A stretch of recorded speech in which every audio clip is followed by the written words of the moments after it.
The tow chain bites first, a metallic shriek that cuts across the parking lot of the Cedar Branch Diner at 7 in the morning, and an old man in a pressed gray suit is running slower than he wants to, one hand raised toward the truck, already lifting onto the flatbed. His wife stands by the diner door in a blue dress she has not worn in years, a small wrapped box pressed to her chest, and she is not screaming. She is only watching, the way a person watches something they cannot stop, her mouth slightly open, the cold turning her breath to a thin cloud that drifts and vanishes. The driver of the tow rig does not look at them. He works the levers with the patience of a man who has done this many times, and the truck rises, tilts, settles, and the chain stops shrieking. Across the lot, in a parked pickup with a dog asleep in the passenger seat, a man watched all of it without moving. He had come for coffee. He had not come for this. The dog woke when the man's hand tightened on the wheel. If a story like this stays with you, the kind where decent people get pushed and somebody quiet decides to stand still in front of the pushing, take a moment to subscribe and stay to the end. This one earns its ending. The man's name was Dean Maddox, and he had been driving for 11 days with no particular place to be. 41 years old, built wide through the shoulders from a life of carrying things heavier than himself, with a face weathered to the color of old saddle leather and a flat, hard mouth that rarely moved. The thin scar ran along the left side of his jaw, pale against a dark week of stubble.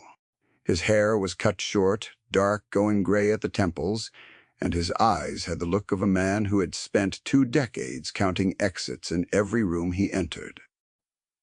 12 years a Marine, 2 as a casualty assistance officer who carried folded flags up to front porches, and the better part of a year since then with nothing in the truck bed but a duffel, a toolbox, and a dog.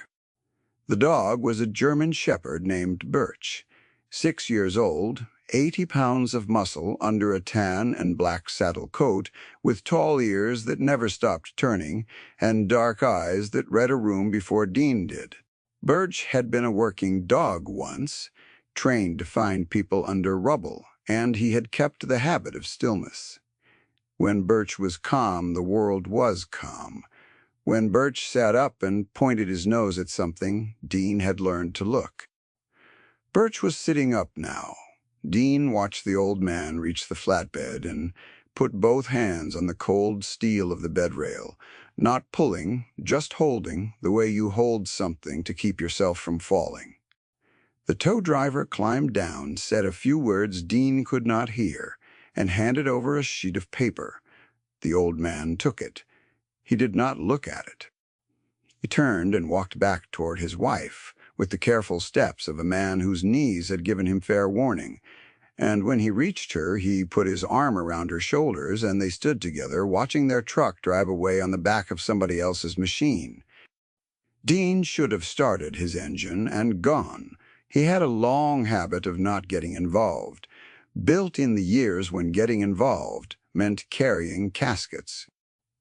He told himself the truck was probably a payment behind, that this was paperwork and not his business, that the old couple had family somewhere who would sort it out. He told himself a number of reasonable things. Then he looked at the small wrapped box, still pressed to the woman's chest, the ribbon on it gone limp in the cold, and he turned the key off, instead of on. He got out. Birch came with him, because Birch always came. Nar. Up close, the old man was taller than he had seemed, stooped now, but with the long frame of someone who had once worked standing up. His name, Dean would learn, was Earl Hutchins, 73, hands swollen at the knuckles from 50 years of carpentry, a clean white shirt buttoned to the throat under the gray suit jacket. The woman was Ada, 71, smaller, with thin white hair, pinned back, and pale blue eyes that found Dean and the dog before Earl noticed them at all.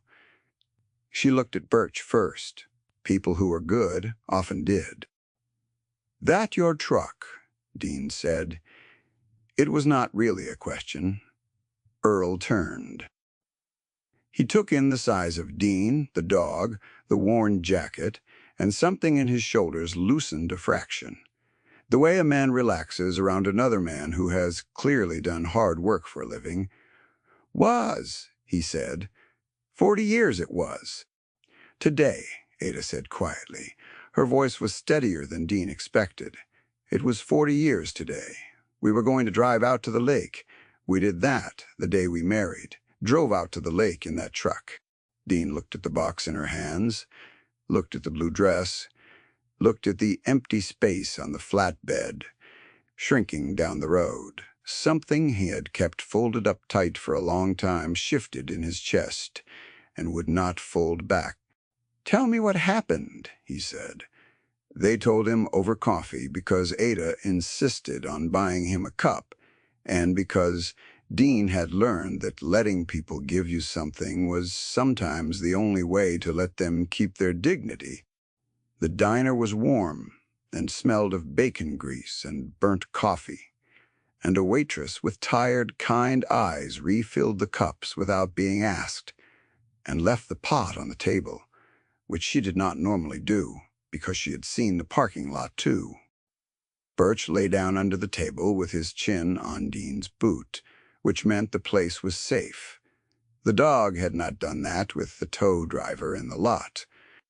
He had stood the whole time with his weight forward, watching the man work the levers, and that more than anything Dean had read on the man's face had told Dean what kind of morning this was.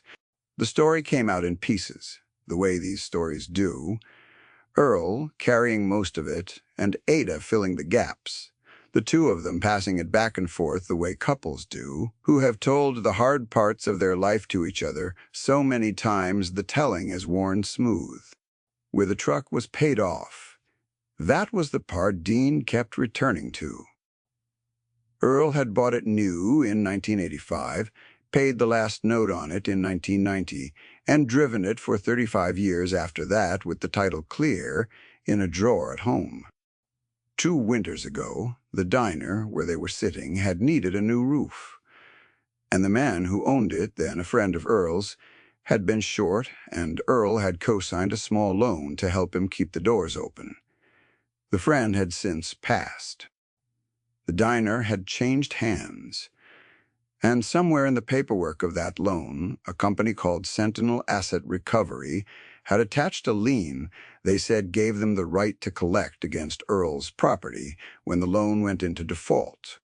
But the loan was the diner's, Dean said, not yours. "They say a co-signer's everything," Earl said. He turned his coffee cup a slow quarter turn on the table. "They sent letters. I took them to a fellow in town who does taxes. He said it looked wrong, but he wasn't a lawyer. We didn't have money for a lawyer. He said it without self-pity, as a simple fact about the geometry of their lives. Then this morning they came for the truck." "On your anniversary," Dean said. "They wouldn't know that," Ada said. "How would they know that?" She was being generous. She was the kind of person who would look for the innocent explanation first, and Dean already suspected she would not find one here. He asked to see the paper the tow driver had handed Earl. Earl drew it from his jacket, a single sheet, a notice of repossession with a logo at the top, a phone number, a case number, and a line of fine print at the bottom. Dean read it twice.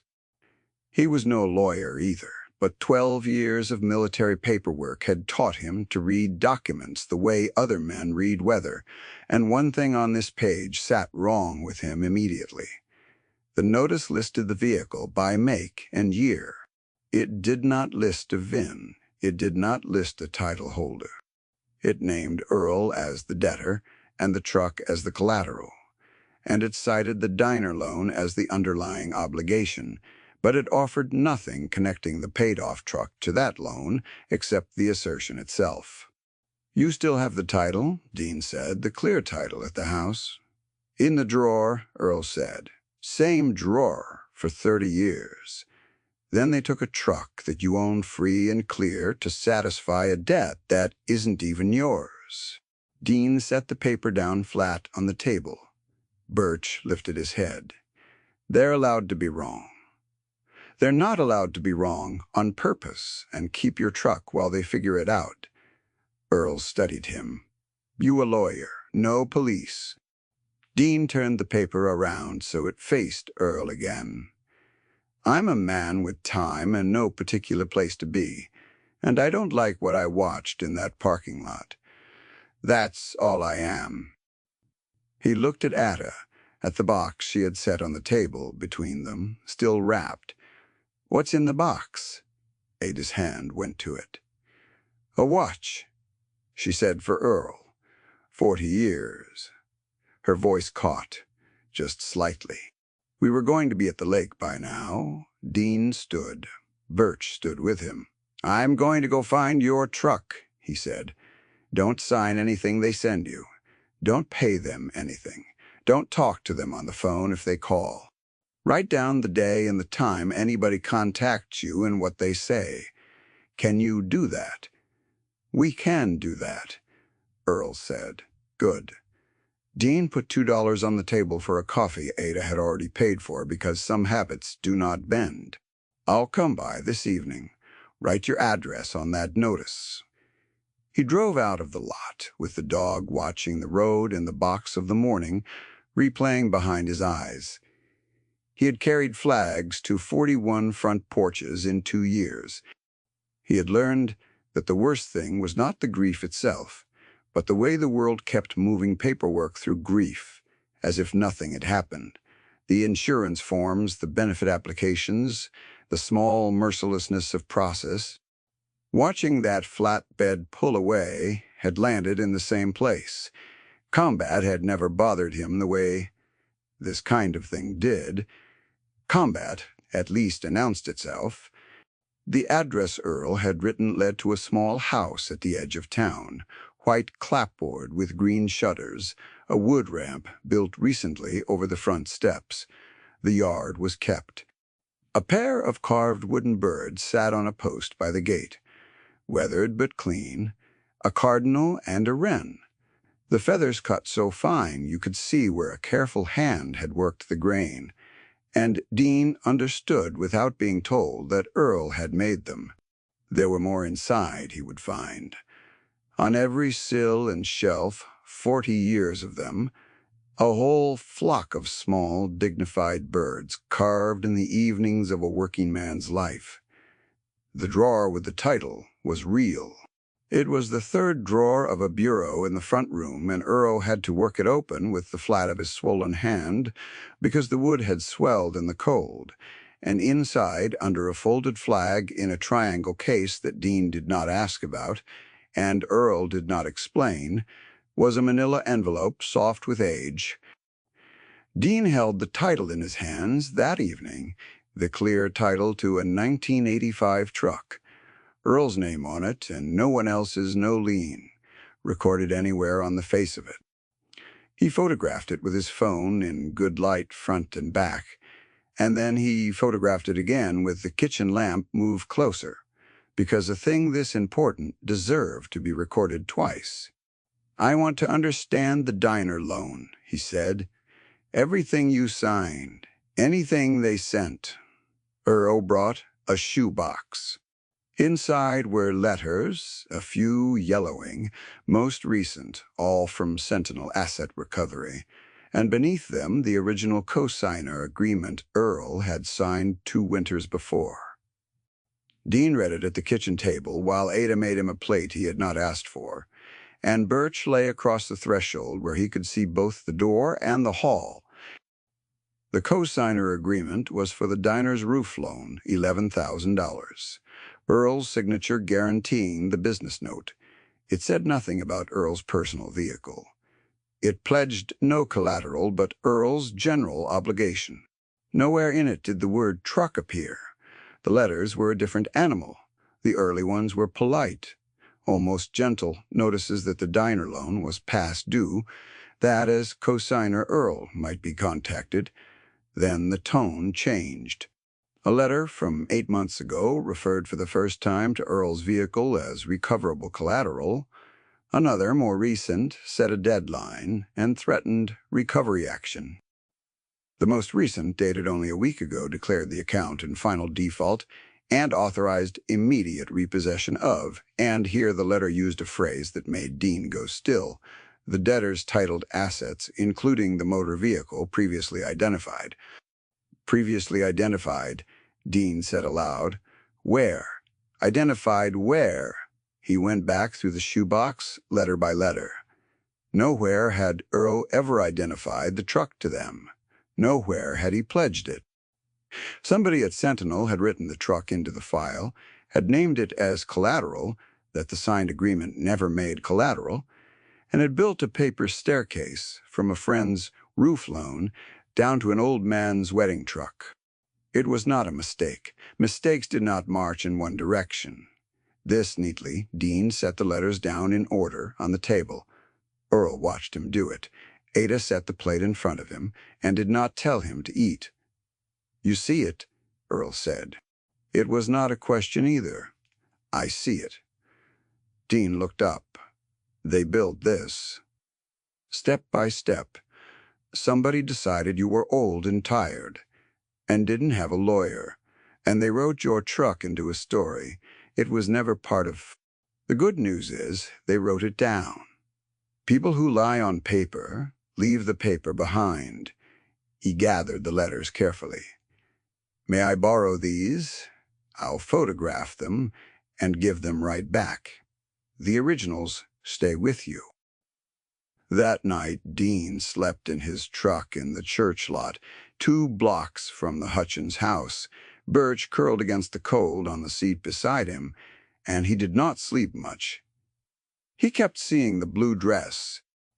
He had spent a year teaching himself not to land anywhere, and he could feel the town pulling at the bottom of his boots already, the particular danger of a place that needed something he happened to be able to give. Morning came gray and bitterly cold, frost on the windshield, and Dean was awake before it. He had a plan that was not really a plan yet, only a direction. The first thing was to find the truck. The notice listed Sentinel Asset Recovery with a number, but no address, which was its own kind of answer. A company that did honest work put its address on its letterhead. Dean drove to the county seat, an hour east, where the recorder of deeds and the clerk of court kept the kind of records that did not lie because too many people relied on them. The clerk was a woman in her 50s named Rosa Vincent, sharp-eyed, unhurried, the sort who had seen every kind of person come through her counter and was no longer impressed by any of them. Dean asked her how a man would find out whether a company was registered to do business in the state, and whether a lien had ever been recorded against a particular vehicle. Rosa looked at him, looked at the dog sitting patient at his heel outside the glass, and decided something about him. Lien on a vehicle gets recorded with the state, not with me, she said. Asked, but if somebody filed anything in court against your fellow, that I'd have. Give me the name. Dean gave her Earl's name. Rosa typed. She frowned at her screen. Nothing filed. No suit, no judgment, no nothing. Whoever took his truck didn't go through any court I can see. She looked up. They're supposed to. For most of this, in this state, they're supposed to. And the company, Sentinel Asset Recovery. Rosa typed again. Her frown deepened into something colder. Registered 11 months ago, one officer listed. Mailing address is a post office box in the next county. She wrote the box number on a slip of paper and slid it across 11 months. Now, isn't that interesting? A debt collection outfit that's younger than most of the debts it's collecting. She leaned back. I've worked this counter 22 years. You learn the shape of these. A real company has a street, a sign, a person who answers the phone with the company's name. This one has a box and a man.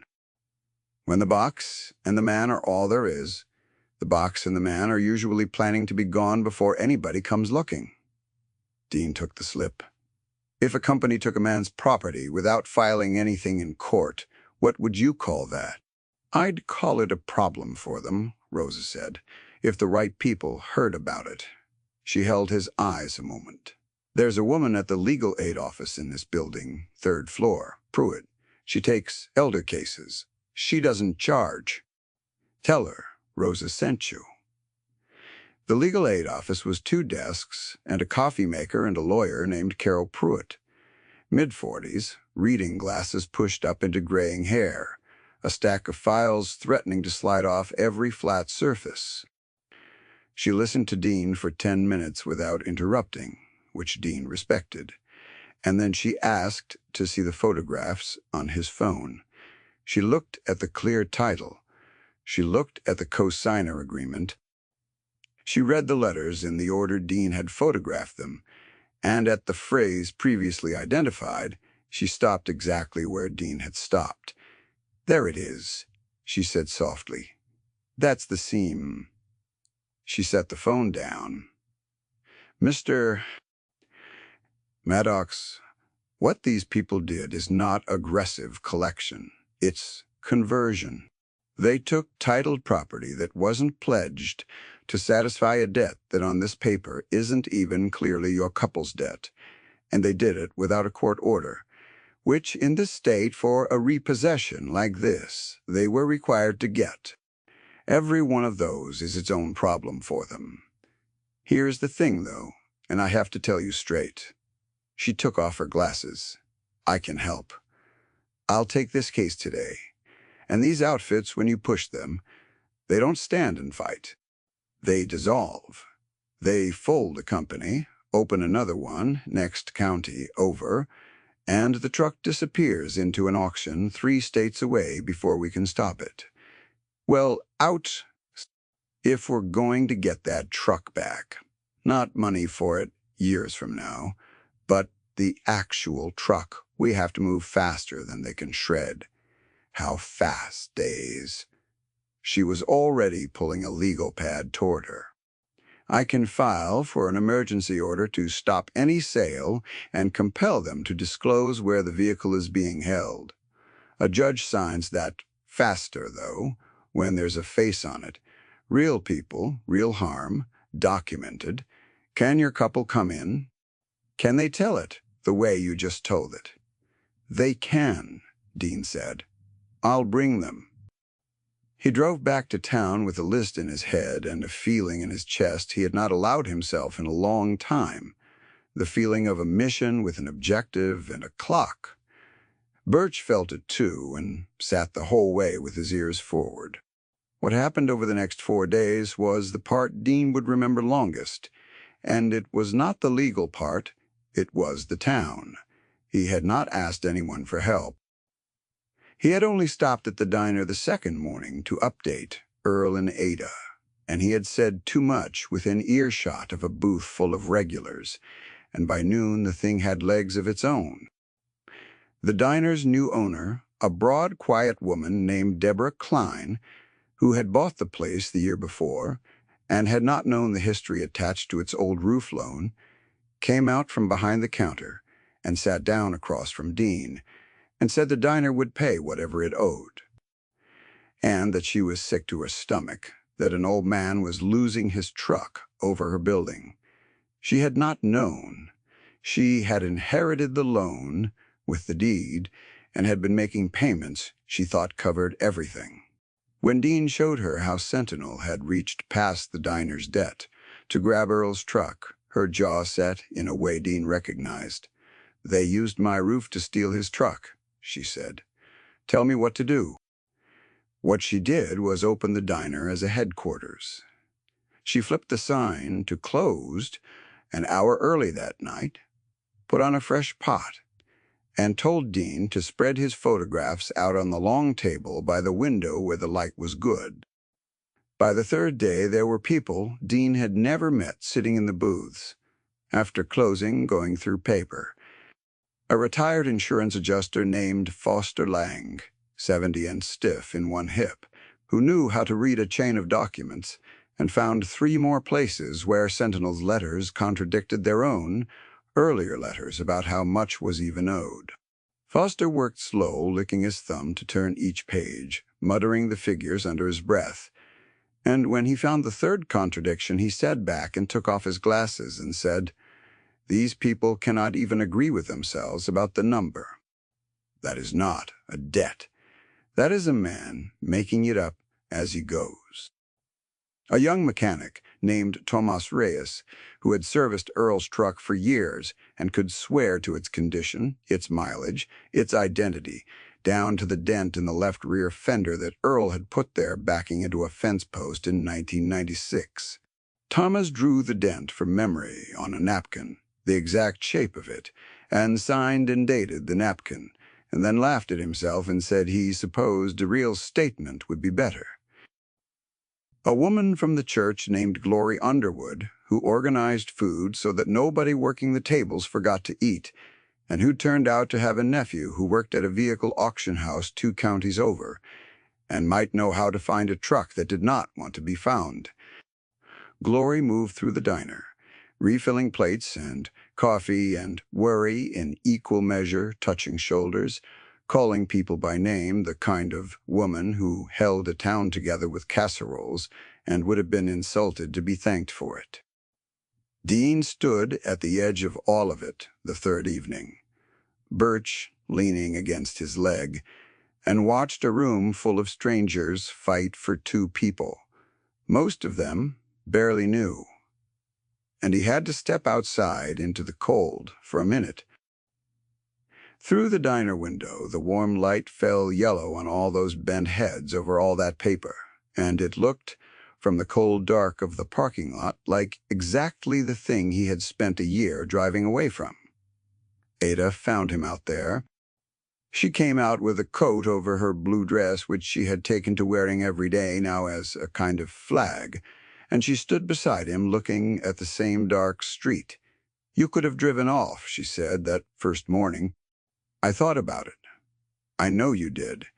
I watched you think about it." She smiled, just a little. "Earl says you carried flags. In the service to families." Dean said nothing.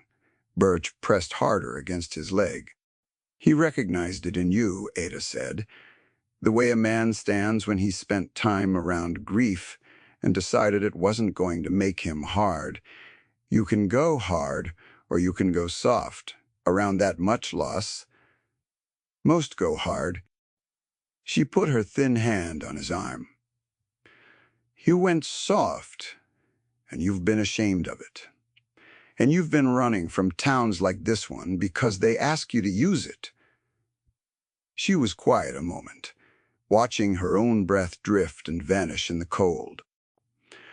"Earl ran 2 once, after the war, before I knew him, drove a truck route for 9 years so he'd never have to sleep in the same town twice. Then one day the truck broke down outside my father's shop, and he stayed 3 days to fix it, and then he stayed 40 more years." She patted his arm once and turned to go back in. "Trucks have a way of stopping a running man in the right place. Stay for supper. Glory made too much." "She always does." That answer stayed in Dean's head longer than he expected. The emergency hearing was set for the morning of the 5th day, the night before the truck nearly slipped away. Glory's nephew at the auction house called close to midnight, his voice low, like a man stepping out of a room he should not be calling from.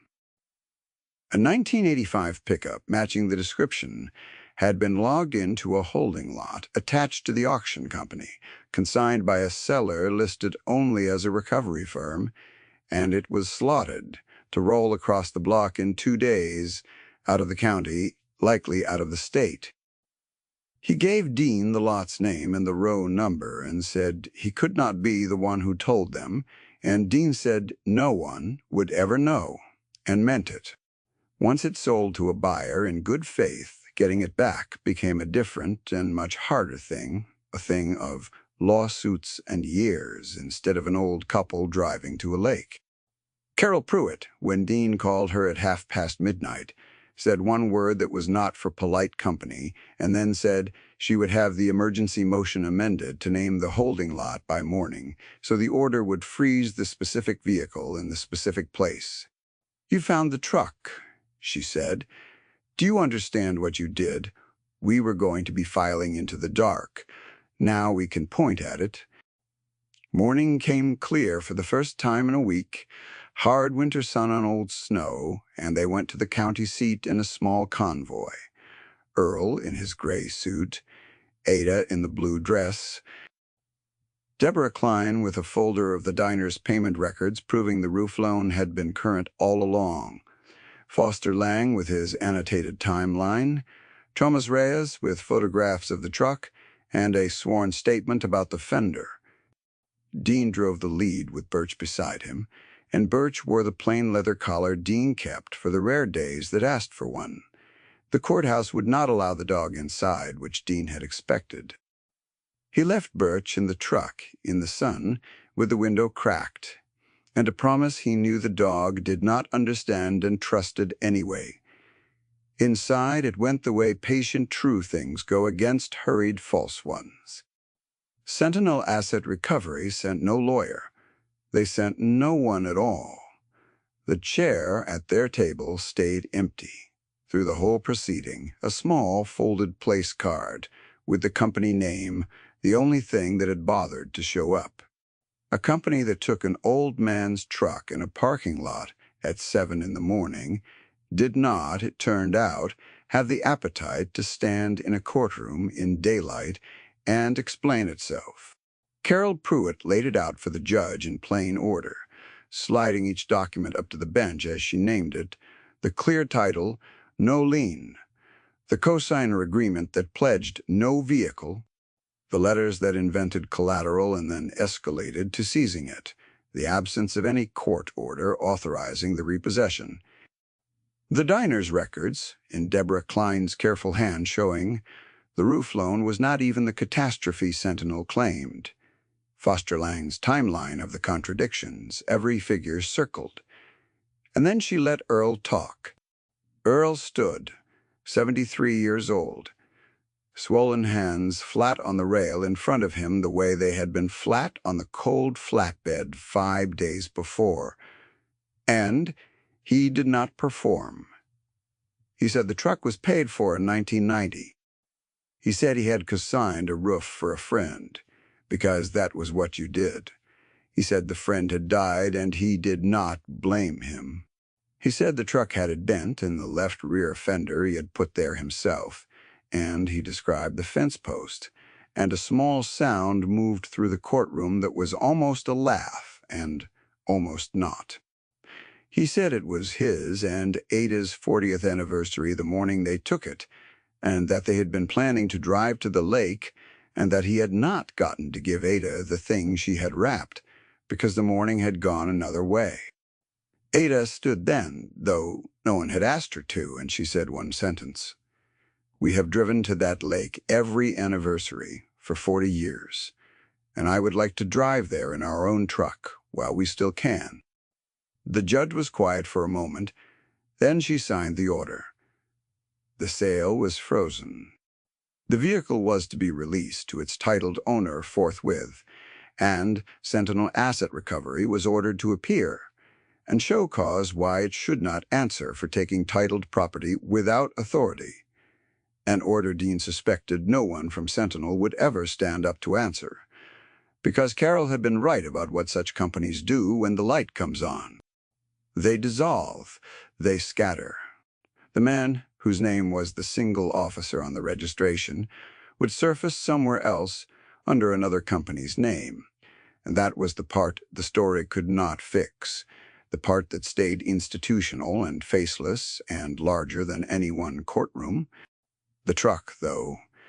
The truck they could fix, and the truck was the thing the old couple could put their hands on, and sometimes the thing you can put your hands on has to be enough. They drove to the holding lot that afternoon with the order in Carol's hand. The lot was a gravel acre behind a chain fence, rows of repossessed and surrendered vehicles sitting nose to tail under a gray sky, each with a paper tag wired to its mirror, a graveyard of other people's hard mornings. A man in a parka checked the order twice, made a call, and waved them through without meeting anyone's eyes. The truck sat in a back row among all the others, dusty, the tag wired to the mirror but whole, the dent in the left rear fender exactly where Tomas had sworn it would be. Earl walked to it slowly across the gravel and put both hands on the hood. Not to keep from falling this time, just to feel that it was warm where the sun had been on it. Ada stood beside him with the wrapped box still in her hands, because she had carried it every day since, and she set it gently on the seat through the open window, like she was putting it back where it belonged. Thomas got it started in under a minute, the old engine catching rough and then settling into the steady idle it had kept for 35 years. And Foster Lang, who had driven out with them, said quietly that he had read 1,000 files in his life and never once gotten to watch one end like this. Dean watched from a distance, with Birch sitting against his leg. He had meant to find the truck and hand it back and drive on. That had been the whole of the plan. He could feel the road still out there, the long habit of leaving, the safety of being no one's to lose.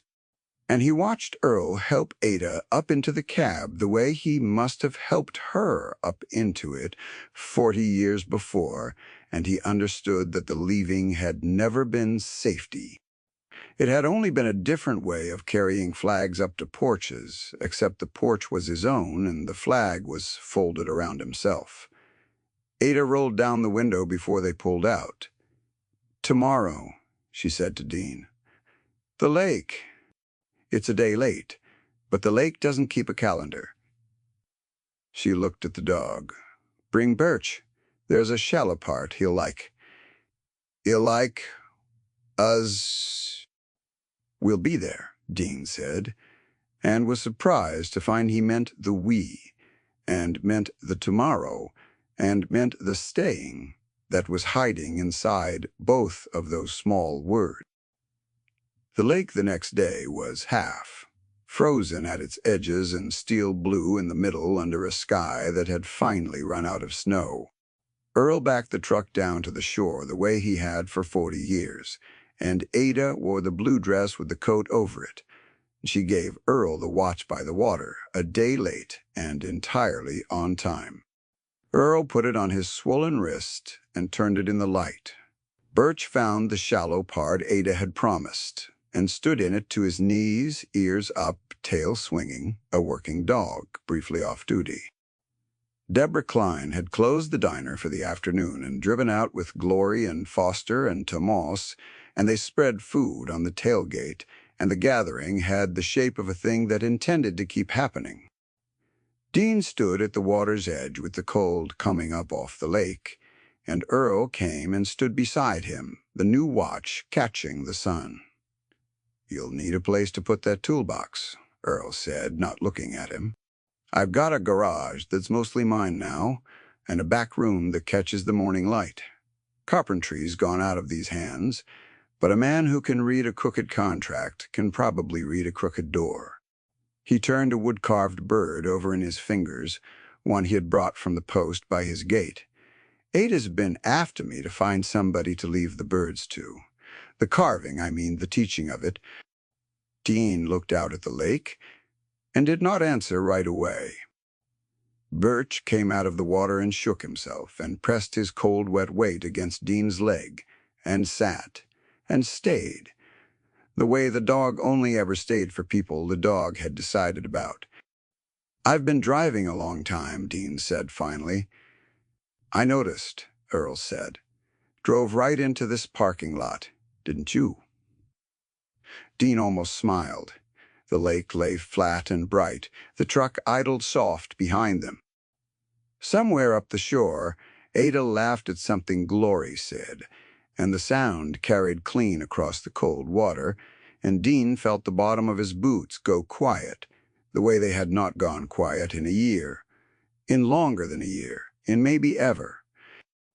"Tomorrow," he said, "I'll look at that door tomorrow." It was not a vow. It was better than a vow. It was a man with no particular place to be discovering that he had, somehow, in 5 cold days, become a man with somewhere to be in the morning. If you have ever watched something taken from someone who could not stop it and felt the small, terrible heat of wanting to do something and not knowing what, hold on to this. Goodness is rarely loud. It does not usually arrive in a uniform or a courtroom, though it used both here. More often it arrives in an ordinary person who could have driven off and chose to turn the key the other way, who sat with a frightened couple over bad coffee, who read the crooked paper twice, who let a town full of strangers become something a town is supposed to be. The people who would steal a truck on an old man's anniversary are counting on us to look away, to assume it is paperwork and not our business, to keep moving through someone else's grief. Do not look away. Read the paper twice. Turn the key the other way, and when you find your own version of a lake, half frozen at its edges, with people you did not plan to love spread out along the shore, do not be afraid to let your boots go quiet and stay.